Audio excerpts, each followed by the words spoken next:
ప్రజలు ఎదుర్కొంటున్న అనేక సమస్యల పరిష్కారం కోసం ప్రతి సోమవారం కలెక్టర్ కార్యాలయంలో నిర్వహించే కలెక్టర్ గ్రీవెన్స్ కు బాధితులు పెద్ద సంఖ్యలో హాజరయ్యారు.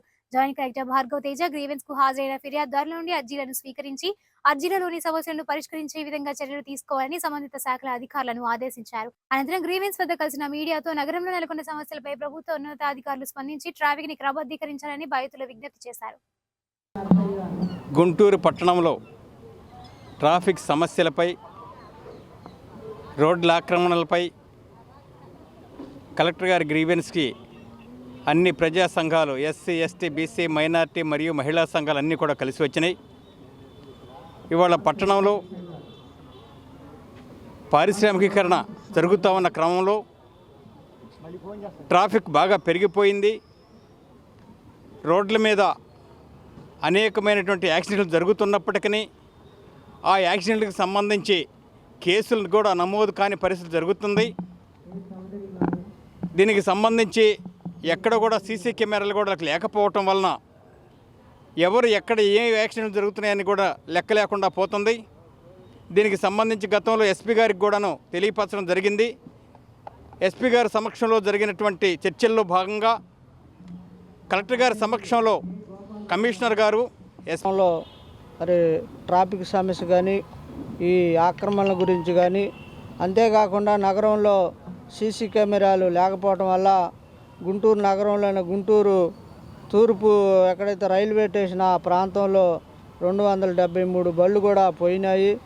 ఇంతేకాకుండా నగరంలో ట్రాఫిక్ అనేది పోలీసు వ్యవస్థ అంతా కూడా మా ఎస్పీ గారు ఏం చెబుతారంటే జనం పోలీసు వాళ్ళు లేరు, 175 మందికి ఒక కానిస్టేబుల్ ఉండాల్సి ఉండి 800 మందికి ఒక కానిస్టేబుల్ అయ్యాడు. మరి ప్రజలను నియంత్రణ చేయాలంటే ట్రాఫిక్ అంతా కంట్రోల్ చేయాలంటే యంత్రాంగం లేదు కాబట్టి మేము సరిగా నిర్వహించలేకపోతున్నాం. కనుక ఇదంతా ప్రభుత్వం దృష్టికి తీసుకెళ్లాలా.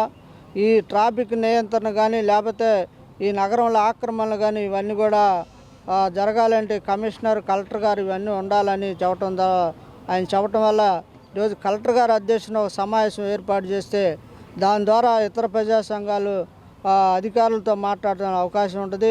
అంతేకాకుండా మున్సిపాలిటీ కమిషనర్ కూడా ఇవాళ నగరంలో అనేక మందికి హోటల్స్ కానీ అనేక రకాల పర్మిషన్లు ఇస్తున్నారు. వాళ్ళకి పార్కింగ్ ప్లేస్ కూడా లేకుండా ఆ రకంగా హోటల్స్ పర్మిషన్ ఇవ్వడం వల్ల జనం వచ్చే వాళ్ళందరూ కూడా రోడ్డుకు అడ్డంగా పెట్టి ఆ రకంగా నిర్వహిస్తున్నారు.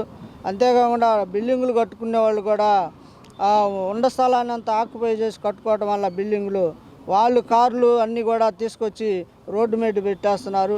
ఆ రకంగా పద్ధతి కూడా ఇప్పుడు కొత్తపేటలో పెద్ద రోడ్డు వేశారు. ఆ రోడ్డు అంతా కూడా ఇప్పుడు ట్రాఫిక్తో నిండిపోయింది. ఆ హాస్పిటల్ వాళ్ళందరూ కూడా ఆ రోడ్డు అంతా ఆక్యుపై చేశారు.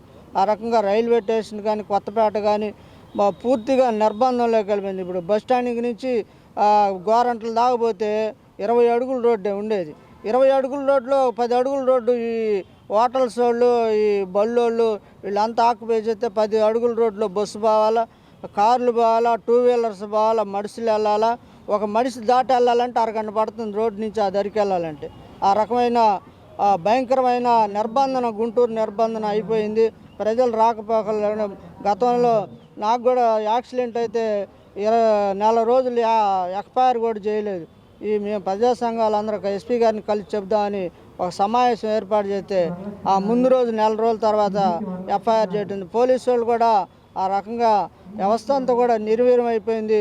కనుక ప్రభుత్వం వెంటనే దీని మీద చర్య తీసుకోవాలని ఈ సందర్భంగా మీడియా ద్వారా తెలియజేస్తుంది.